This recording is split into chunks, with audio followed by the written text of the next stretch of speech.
Alrighty. All right, I call the regular meeting of the Milliken Board of Trustees for December 12th, 2018 to order. Please rise for the Pledge of Allegiance. Regular. I pledge allegiance to the flag of the United States of America and to the republic for which it stands, one nation under God, indivisible, with liberty and justice for all. Thank you. Will the town clerk please call roll? Yes, ma'am. Trustee Wakeman? Here. Trustee Smith? Here. Trustee Ehrlich? Here. Mayor Pro Tem Austin? Here. Mayor Woodcock, Trustees Katie Burak, and Holly Traylor are absent. Thank you. On the agenda, does anyone have any additions or deletions to the agenda? No. I'll take a motion. I move we approve the agenda as presented. Second. All in favor? Aye. Opposed? Motion carried. Do we have any citizens' comments? Anybody that wants to address the board? We'll just skip right over that piece, moving right on to the meeting minutes. Is there any discussion or comments on the meeting's minutes from November 28th? Hearing none. Move to approve. Thank you. Second it. All in favor? Aye. Abstain? I was not here. Thank you. Carried. So we will move on now to the town administrator's report. Administrator Wiest. Yes, Mayor. Two quick items. Just want to remind all of you that changing the December 26th meeting to December 18th, next Tuesday, 6:30, regular board meeting. So, and we will have a brief work session prior to that meeting. And as you all know, the Josephine Storm Sewer Project is underway. The 54-inch concrete pipe has come in and is laid out up Josephine to Lola Park. So that project will continue through the winter months and hope to have it finalized sometime March, April timeframe, depending on the weather. That's all I have for now, Mayor. Thank you. Consent agenda. Any discussion, concerns? There's no discussion. I'll make a motion we approve this consent agenda. A little louder, please. I'll make a motion we approve the consent agenda. Second. All in favor? Aye. Aye. Opposed? Motion carried. And now we have action agenda item number 9A, review and consider Glen Rose Heights. And that'll be Pepper McClanahan.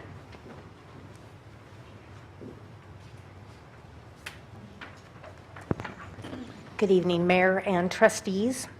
Before you tonight,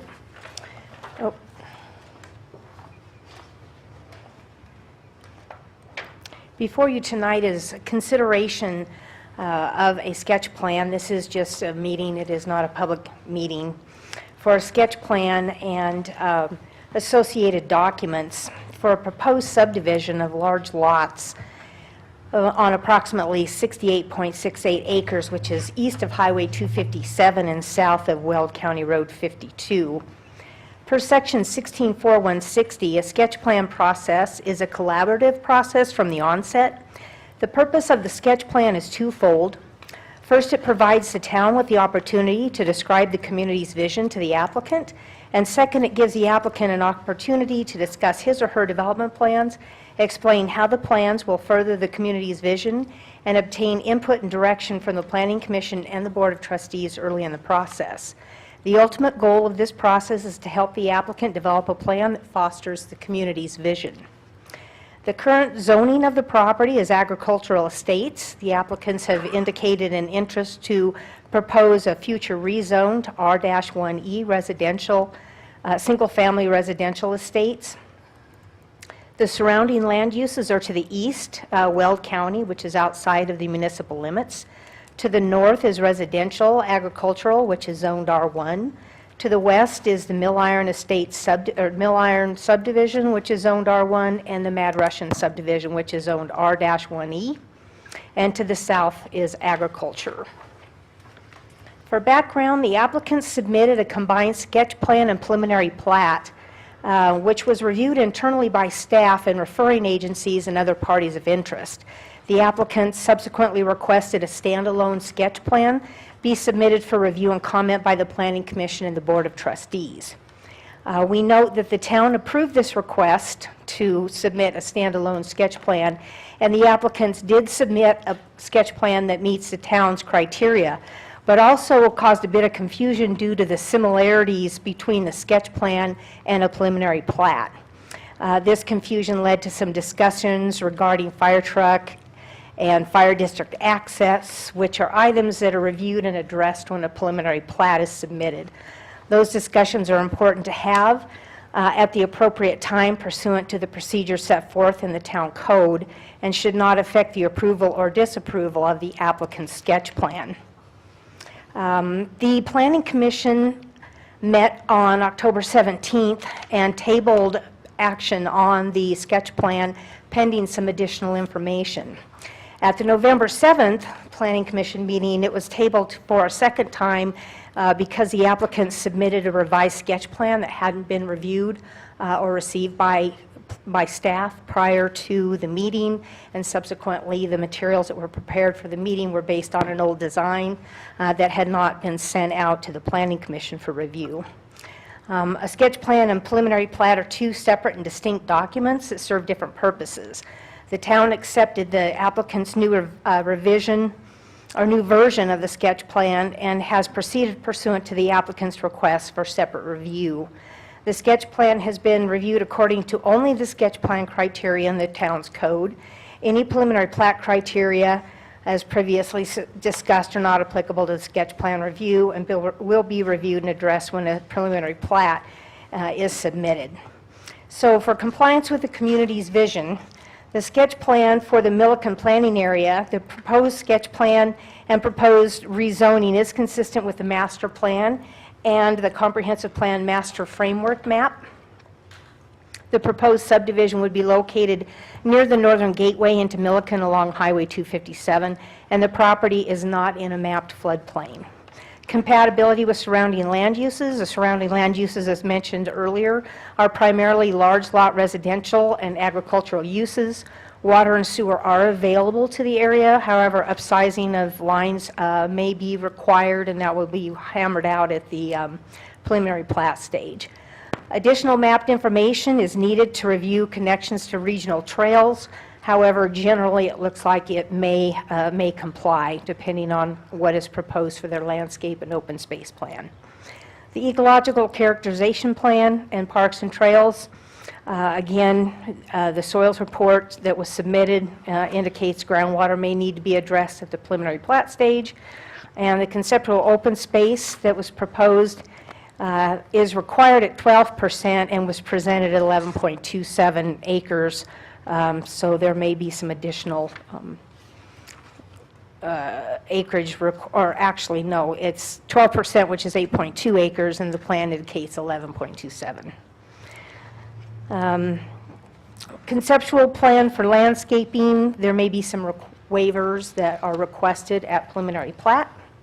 And findings of fact for per section 164160C1. Does a sketch plan further the goals and policies of the Milliken Comprehensive Plan? Number one, the proposed development promotes Milliken's small town and rural character with large lot development. Number two, proposed residential development does add to the diversity of Milliken's housing supply. Number three, the proposed commercial development will benefit Milliken's economic base, and this development is proposed as strictly residential, so number three doesn't really apply. There's no commercial development proposed. Number 4, parks and open space are incorporated into the design. However, we may need to evaluate whether additional space is required at the preliminary plat stage. Number 5, the proposed project does protect Milliken's environmental quality. And number 6, the development enhances cultural, historical, educational, and/or human services opportunities. So with that, staff finds that the sketch plan application meets the criteria, and the specifics of the subdivision design, as mentioned, will be addressed later. The Planning Commission met on December 5th and found that the application meets the criteria. The Planning Commission voted 3 in favor and 1 against to forward a recommendation of acceptance to the Board to the Board of Trustees. And with that, I submit the staff report and exhibits for the record, and I'm happy to answer any questions. The applicants are here as well to address you.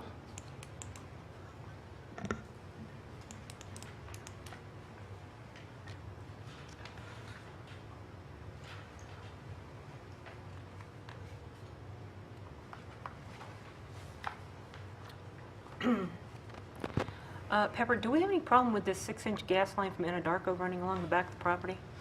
Those are the types of items that will be addressed at the preliminary plat stage. Okay.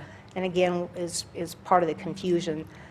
The sketch plan strictly has those 6 criteria that I mentioned, and it's a visionary process for you to decide if it meets the community's vision and is compliant with a comprehensive master plan's vision for the area for development. Thank you.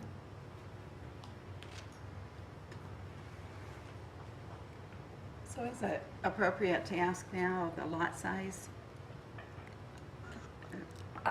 Sure, I think the applicants, when you give them a chance to come up and present, can address what their vision is for development, So our questions now are for you, and then, unless you have questions on the staff report, which I'm happy to answer. okay.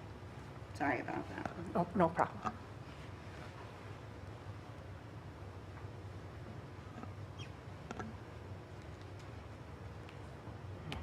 Okay. Should I go up there when I'm pretending I'm Courtney?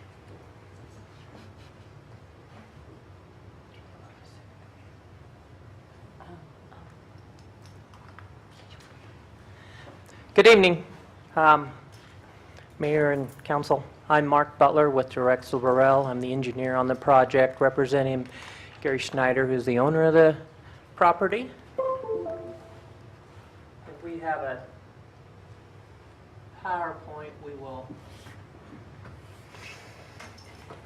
bring up just so everyone can see what's going on. Can you see Peggy? Not too much. I'm not sure which one.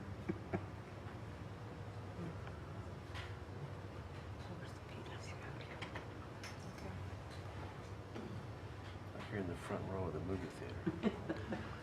So this slide's just an overview of the location, just in case in case people are not completely familiar with it. It's right across the street from the Mad Russian and just south of County Road 52 and County Road 257 is along the one side of the property.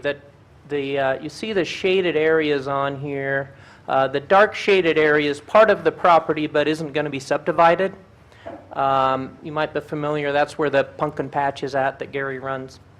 And so his daughter lives there, his son lives there in those locations, and there's a pond down in there, and those will stay out of the subdivision. We're also not subdividing the north end of the property. He's going to continue to grow some pumpkins on there for a few years.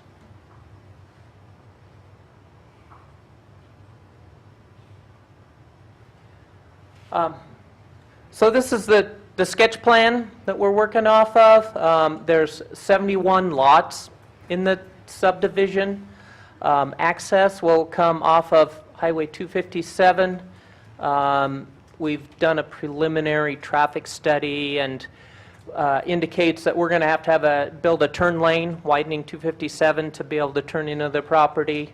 It loops around. The A1E zoning requires all lots to be at least 13,000 square feet. And so I don't know if you can read it on there, but these range everywhere from 13,000. I think there's a few larger ones in the 21,000 square foot range. We have the main access coming in, and a fire access will come off to Weld County Road 52 as a secondary access. Sewer is already extended across Highway 257 and will be tied into. There's a water line that's a 6-inch that's extended across 257, probably have to be upsized. And then at the very south end of the property, that will bring in another line that will loop in and provide a loop for water service. The outside edge of this is left open, partly because of the Anadarko gas line that runs through there, so that will remain open space where that gas line is at. There's another gas line, a DCP gas line that comes along the south side here and out. So there's actually a line on each side of this subdivision. And so we've worked to make sure we're crossing gas lines at right angles. Yes?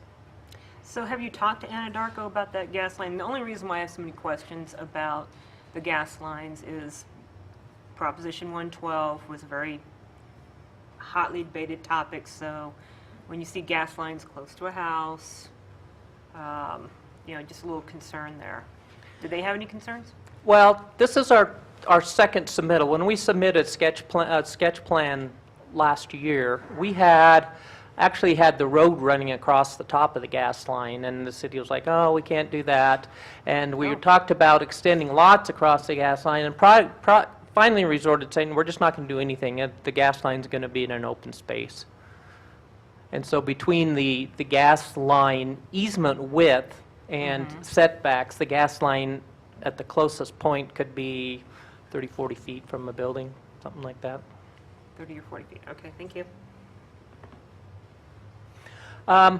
Also on here, we're providing, if you see how this is laid out, what Gary has wanted to do is the lots and the subdivision are laid out kind of for a view plane. This sits up on a hill, and the lots are oriented, and you can see even the ones on the south end are an angle, so that houses sitting there would actually face the better view plane.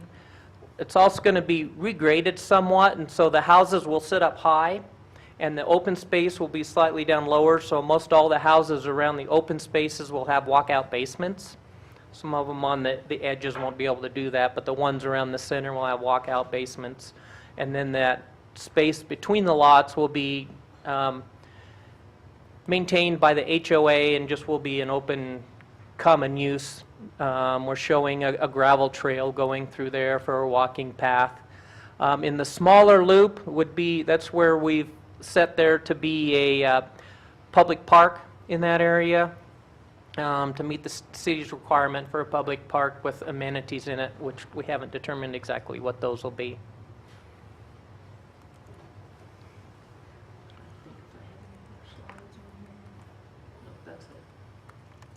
So I guess we will open to any questions. Will those areas between the homes and the backyards be irrigated where those walkways are? Or? The intention in the subdivision is to try to keep it low maintenance, low irrigation. There will be some landscaping in that area, but the idea is to keep it more looking like native ground with native grasses, not like an irrigated lawn back there. Trees? There is some trees along the path down in through there. Part of the plan also with trees is to try to use some lower growing trees because of the view plane. We don't want great big huge trees growing up and block everyone's view that comes through there. Okay. We've also set up in the HOA documents for the subdivision, they were kind of setting up so that there, even within the lots, there would be a set area that's irrigated and the remainder of the lot would be native. Is the maintenance of the park within the HOA? At this point, it's kind of up for discussion yet. We haven't determined if you make a public park there with playground equipment and there's liability on that, whether that remains in the HOA becomes part of the city.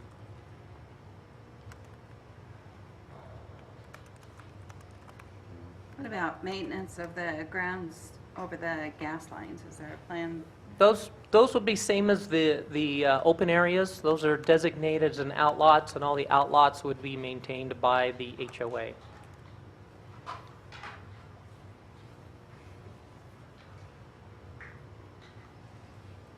don't see my irrigation on here. Haven't got to that yet? Okay.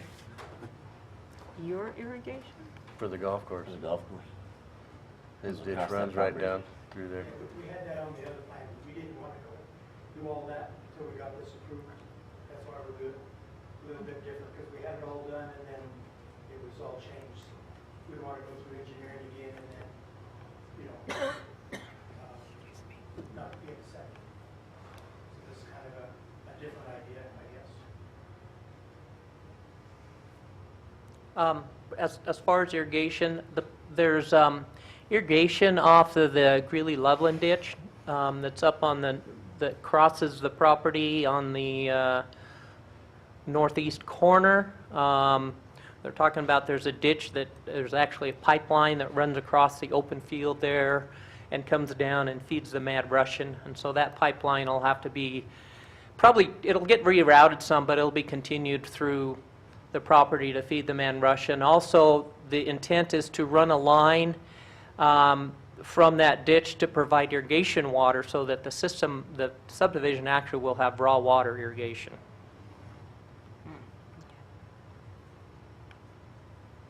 You okay with that? Yeah, he's came and talked to me about it. I just didn't see it on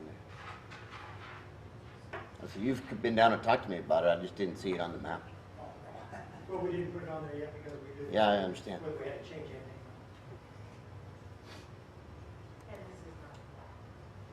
Right. This is just a sketch.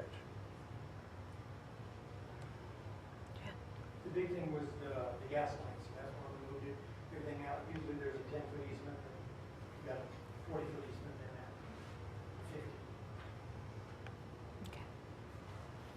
50.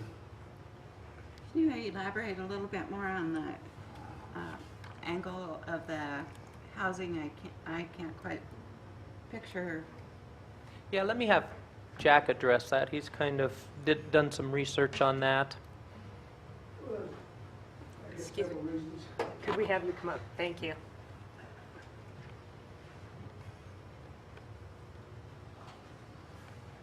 My name is Jack Snyder. I'm working as I guess, sort of a consultant, and I'm also Gary's cousin, so working together with him on the project.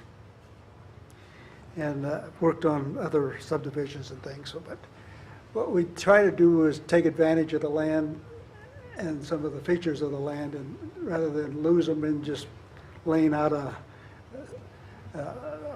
typical lots, was to say, okay, the best feature of this land is the views, and then there's some ways to take advantage of energy saving.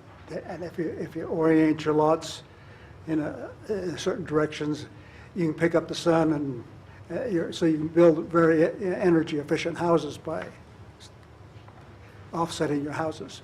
And so we looked at this, and then we wanted to also take advantage of walkout basements, which is also something very people like, and it's also, you get a two-story with a one-story entry to it, and just a lot of nice features to it. And so we try to incorporate those ideas into the design of the lots.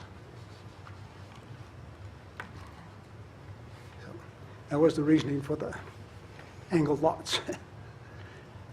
So the houses would be angled too, not? The houses will be angled, yes, absolutely. They Yeah. will be, Yeah. north, south, east, west. They'll be just a little bit Front of door an has to angle, so face they street. face the mountains a little bit.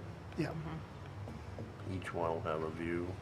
Yeah, and if we protect that, if we get a little smart about it, if we make sure we put landscaping in, we put landscaping in certain areas so that a lot of times you buy a house and you got this beautiful landscaping, beautiful views, and 5 years later, it's all ruined because landscape. But what we're trying to do is say, okay, if we put landscaping in, let's use some lower growing stuff and put our landscaping in certain areas that we don't ever block views. That this could be a subdivision that will last long, and, you know, it would be sought after in time.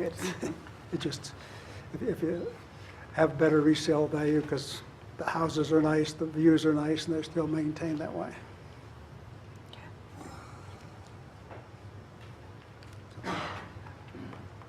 Any other questions with our applicants? I don't think I'm done.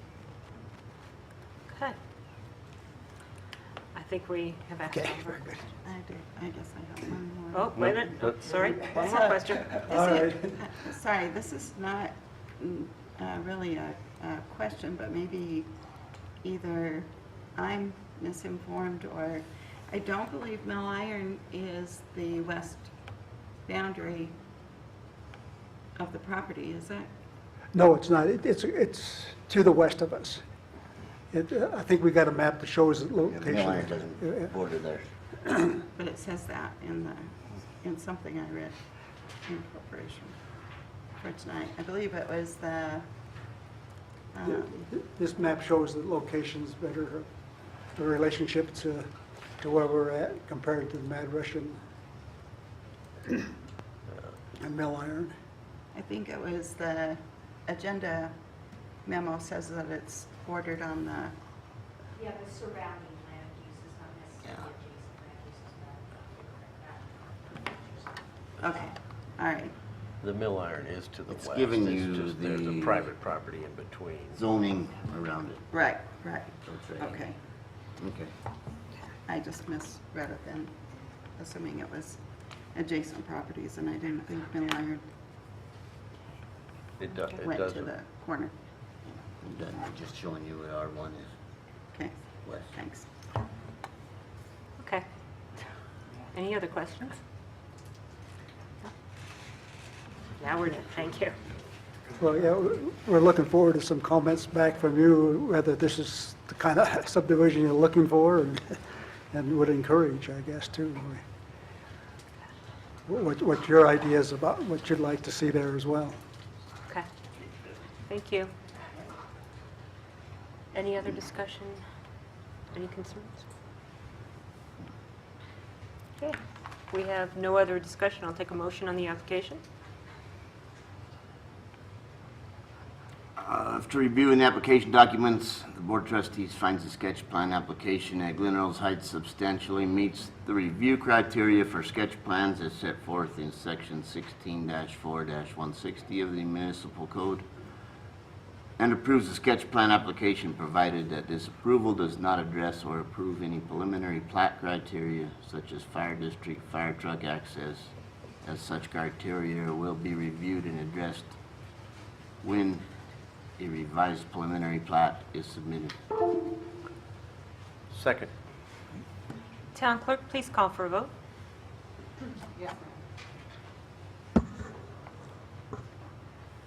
Trustee Smith? Yes. Trustee Wakeman? Yes, Trustee Ehrlich? Yes. Mayor Pro Tem Austin? Yes. Motion passes. Thank you. Moving on to item 9B is the IGA for school site. Administrator Leonard Wiest. Yes, this is, Thank you. they're requesting a increase in their impact fee on new homes for schools.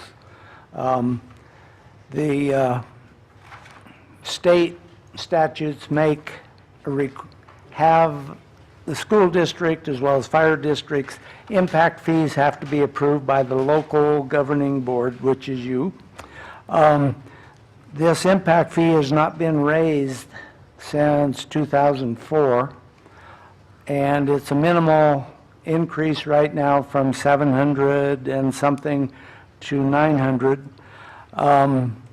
They have had the nexus study to justify the impact that new growth has on the school, so it's in compliance with all these statutes and would recommend approval. So move.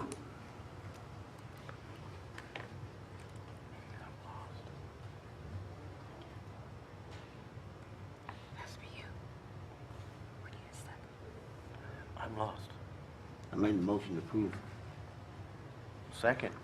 There we go. Thank you. I'm sorry, but this damn computer got me going. All right. Town clerk, please call for a vote. You can recuse yourself. Yes, ma'am.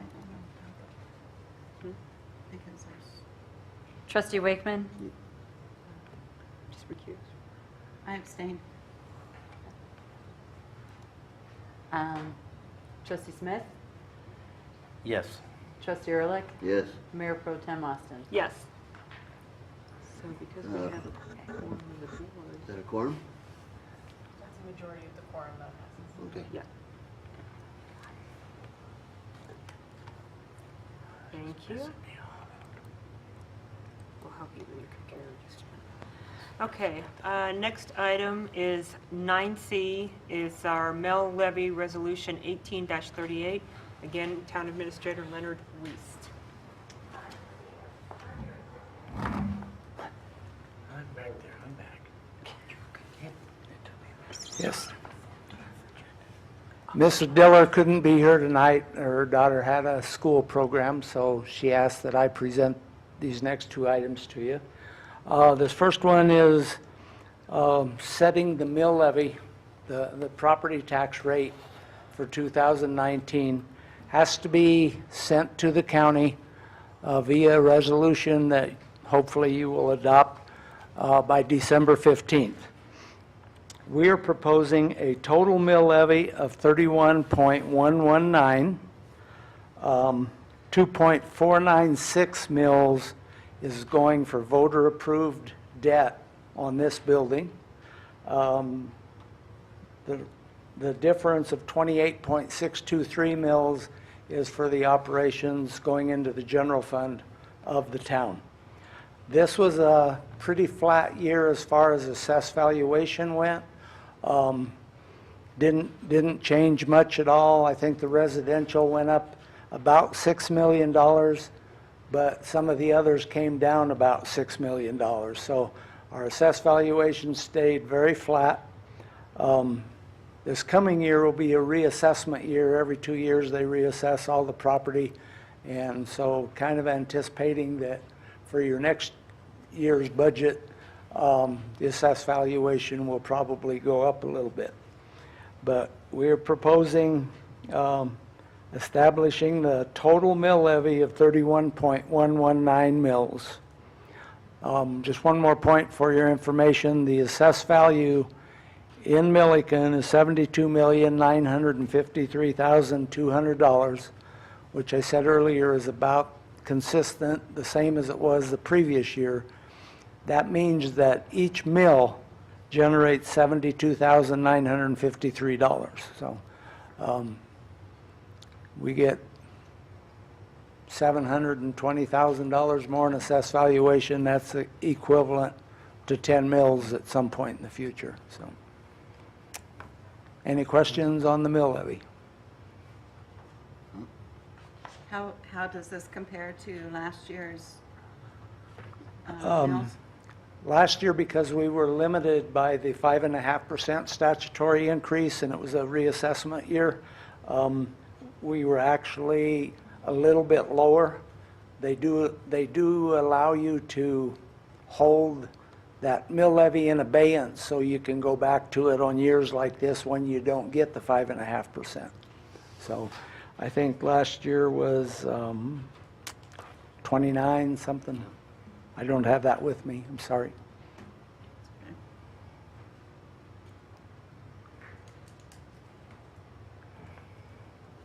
I move, discussion. Any other discussion? Hearing none, I'll take a motion. I move that we adopt resolution number 18-38, a resolution levying property taxes for the year 2019 to help defray the costs of government for the town of Milliken, Colorado for the 2019 budget. Second. Town clerk, please call for a vote. Yes, ma'am. Trustee Ehrlich? Yes. Trustee Smith? Yes. Trustee Wakeman? Yes. Mayor Pro Tem Austin? Yes. Motion passes. and now we've got item 9D, budget, actually. Yes. Yes. Now that the mill levy has been set, we need to adopt the budget that you've all been working on for the last 2 or 3 months. As reported at the public hearing, this was a milestone budget for Milliken. First time that the general fund budget has gone over $5 million. It's $5,268,801. The total budget, which includes other funds, 12 funds altogether, is a little over $12 million. We have several enterprise funds, grant funds, impact funds, but the general fund is the one where the tax money goes. This is, as all budgets are, because we're guessing in September of this year what the revenue might be of December of next year. There will be some adjustments to the budget during the course of the year. And as I reported to you earlier, we're anticipating a grant from Energy Impact. Whether or not we get that might affect the bottom line on this budget. But as of right now, the general fund and all 12 funds are balanced. It is in compliance with state statutes as far as presenting a balanced budget to you all. Any questions?